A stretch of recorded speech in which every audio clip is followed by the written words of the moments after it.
I welcome you all to this important, topic where we're talking about the role of energy storage on grid management, which is probably a very important role. I personally feel tomorrow we need to be on grids. We need to have lithium-based batteries to manage megawatt scale of energy storage, and that is what my thought process on this. Few countries in the world, including Germany, has said that we are going out of coal and they are going green with renewables only. So these countries are definitely going to manage their grid via energy storage. I have Netra Madam to throw light on this subject and share her experience. Welcome, Madam. Thanks, Ashwinji, and thank you all for staying back. It's been a long day. I understand that you have been listening to all these insightful sessions since morning. So, Ashwin, should I share my screen? Please. We see it right, and I'm hiding myself. Fine. So as since morning we are talking about DSM, and a lot of rules, regulations and nitty-gritties have been already discussed. And as I earlier said, that the role of grid operators is very important, critical and challenging.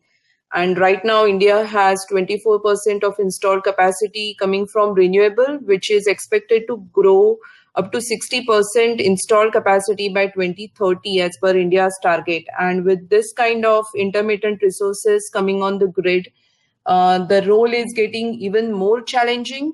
It is not just the large scale renewables we are talking about. We are also going to see a lot of rooftop solar and EV charging infrastructure. So whatever load pattern we see right now, that may change down the years, when more EVs coming on the grid and they will have their own charging patterns. So with all these things, along with and that's why it is very important to have the strict rules right now, starting from now, to manage the grid. So just a brief background about Customized Energy. We are energy consulting and services company, started in 1998. We have head offices in US and India office in Pune. We have been managing 10,000 megawatt assets under active management, which includes load as well as generation. And we have a very active experience managing energy storage resources. Right now we manage 270 megawatt of energy storage assets in US in different market segments. And as you can see, the role of energy storage is there for generation, transmission, distribution, as well as behind the meter. In India, we definitely have behind the meter application where we see all those lead acid batteries along with inverters and backup systems. So this energy storage is not new to India. We have been using advanced and normal lead acid batteries. And right now, even the stationary storage market is 24 gigawatt hour in India, including this backup.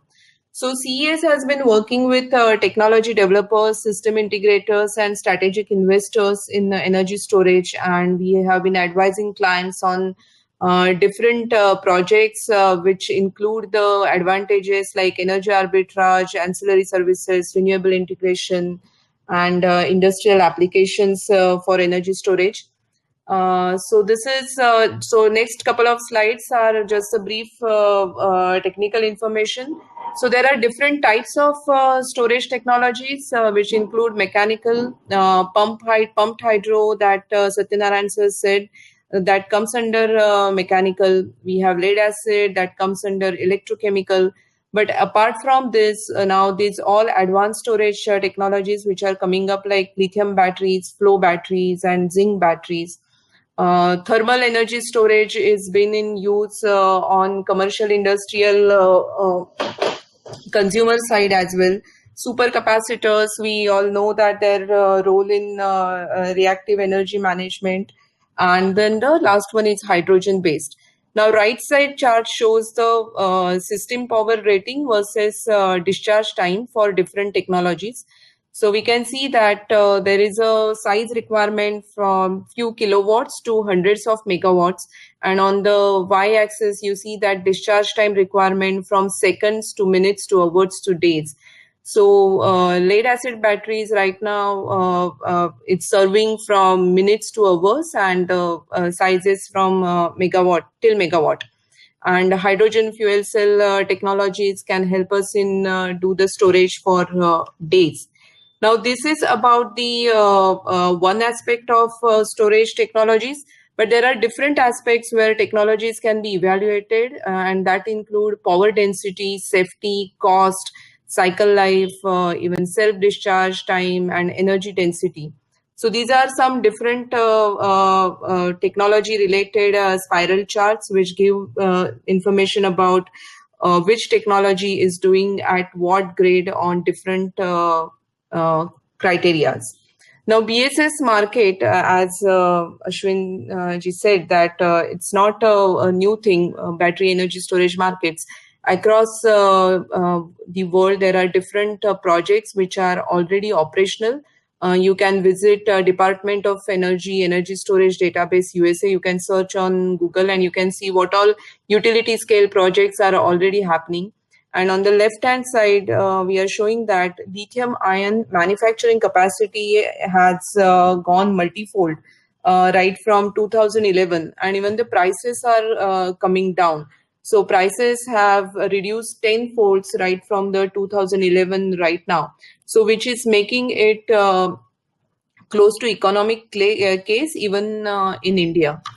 Now, there are different stationary applications for battery energy storage, and that includes frequency regulation, black start operations, energy shifting, transmission and distribution, congestion relief. For RE integration, it can be solar or wind capacity firming or reducing curtailment.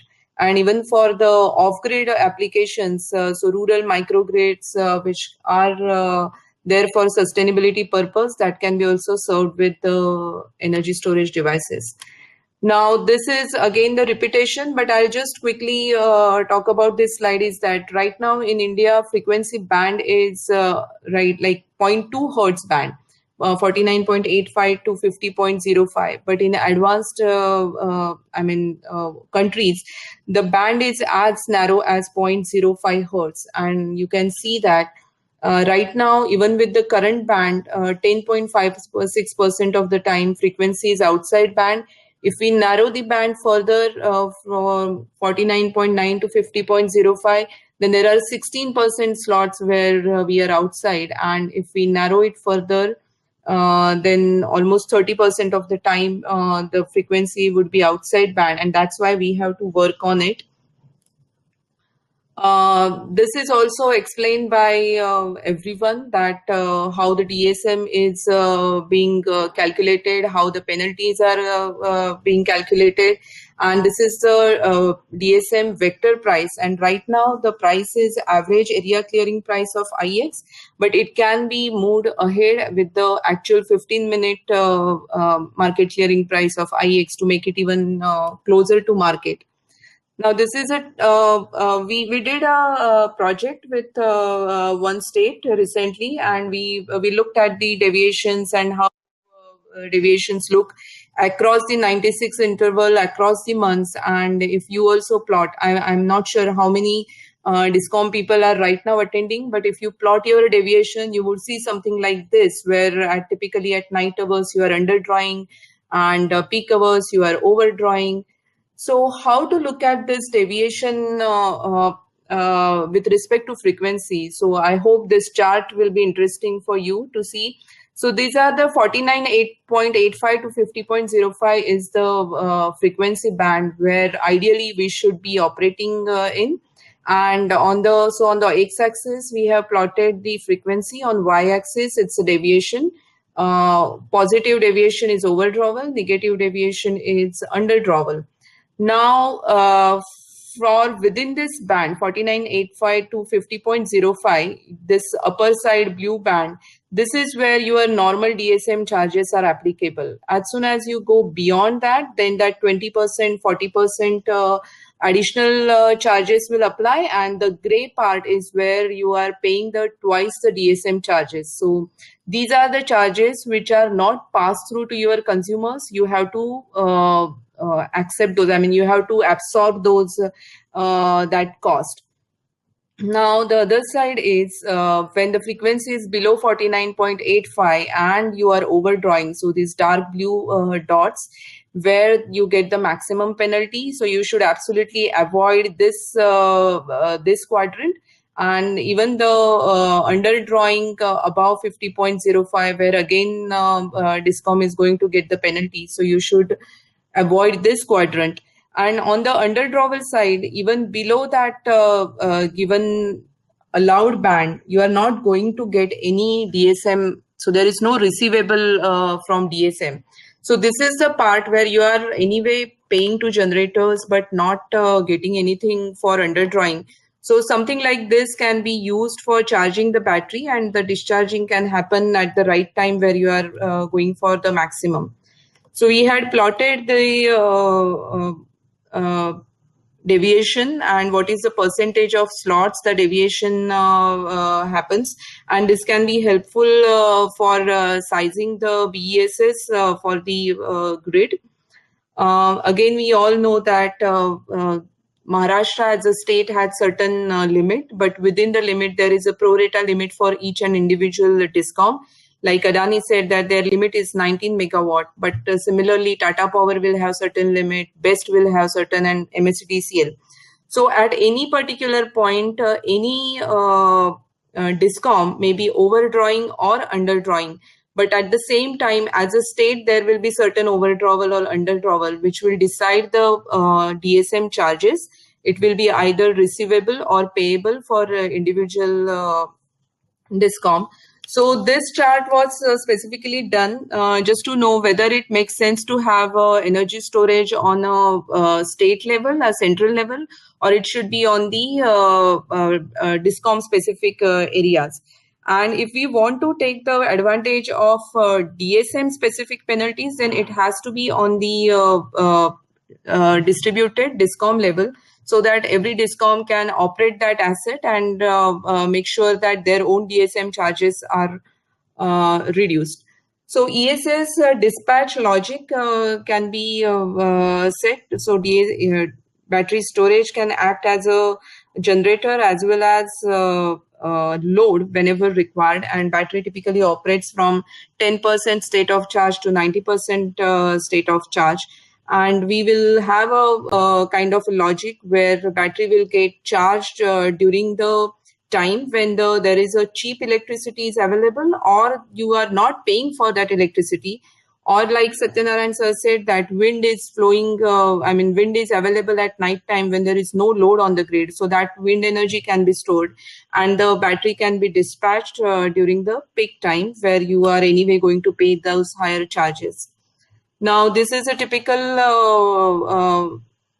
way of showing how battery can help. So green line, purple line shows the original deviation, and you can see the purple line going beyond those said limits. And then we have the two batteries integrated here, one 30 megawatt 1 hour battery and other one is 50 megawatt 1 hour battery. So red line gives you certain relief, and then the green line gives the even better relief. So depending on the size of the battery and how much duration for the battery is integrated, Discoms can get the relief from this deviation management. Now, we had done this simulation with the optimization model, and which takes the inputs from about the IEX prices, frequency, actual. So we had received the data from load dispatch center about the actual versus schedule. And according to that, we had created this model, and it shows that the battery can give relief in the DSM charges saving. It can give relief in the additional DSM charges, and even the battery can help in the distribution upgrade deferral. Come to that in the next slide. But in right now with the prices, current prices, we still need viability gap funding from the government to make it happen. So I'll come to that next.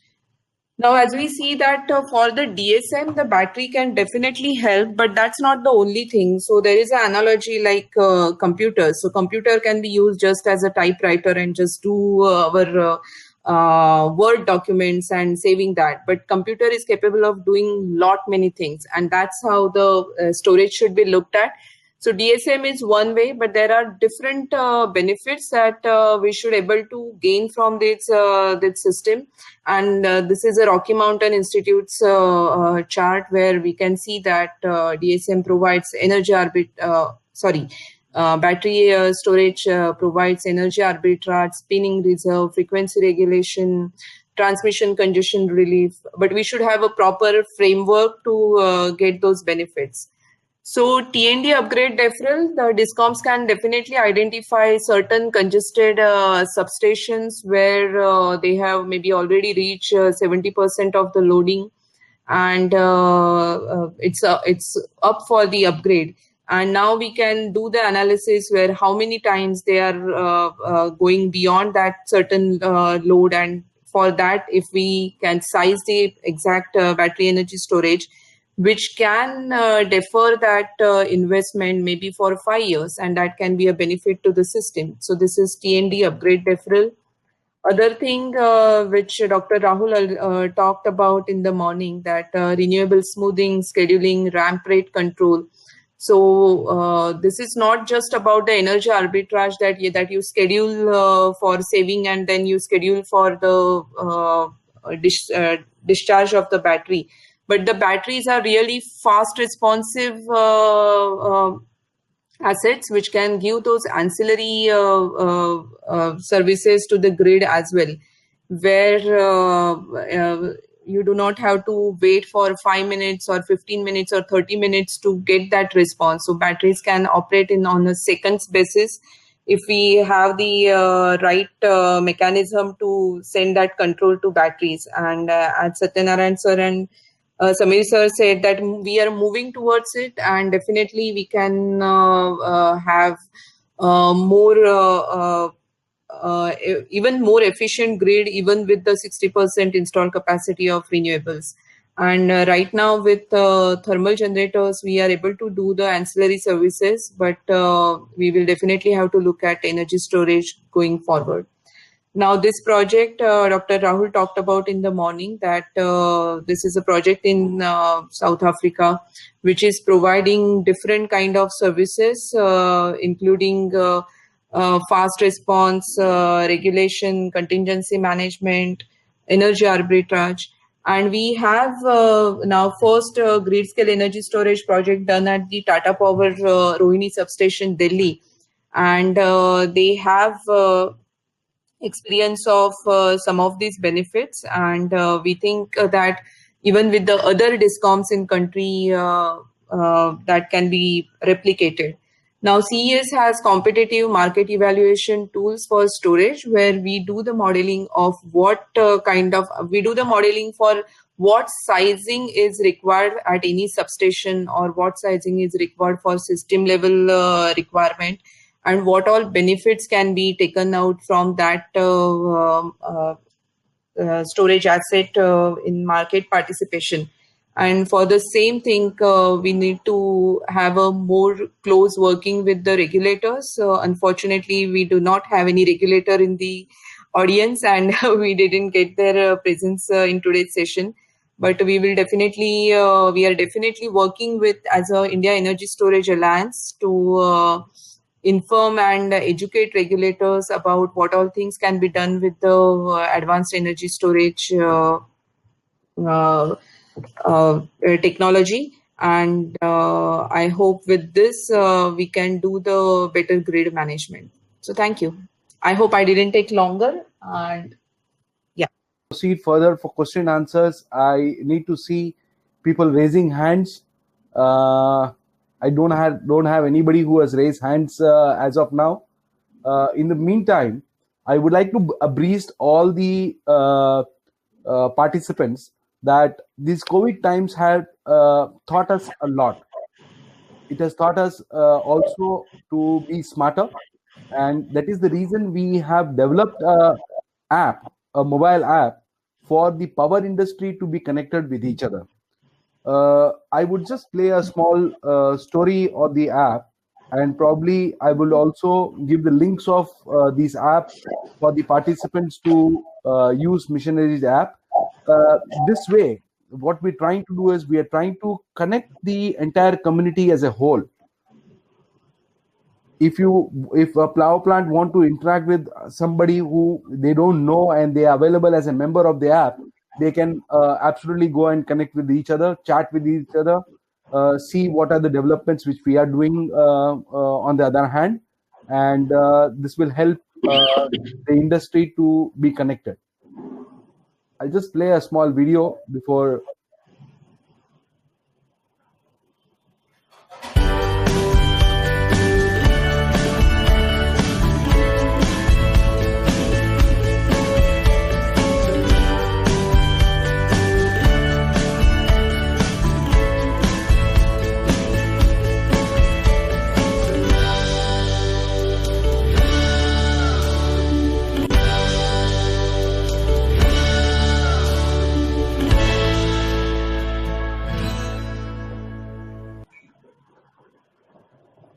As the video said, the entire energy sector in your hand is what we are also focusing and moving forward.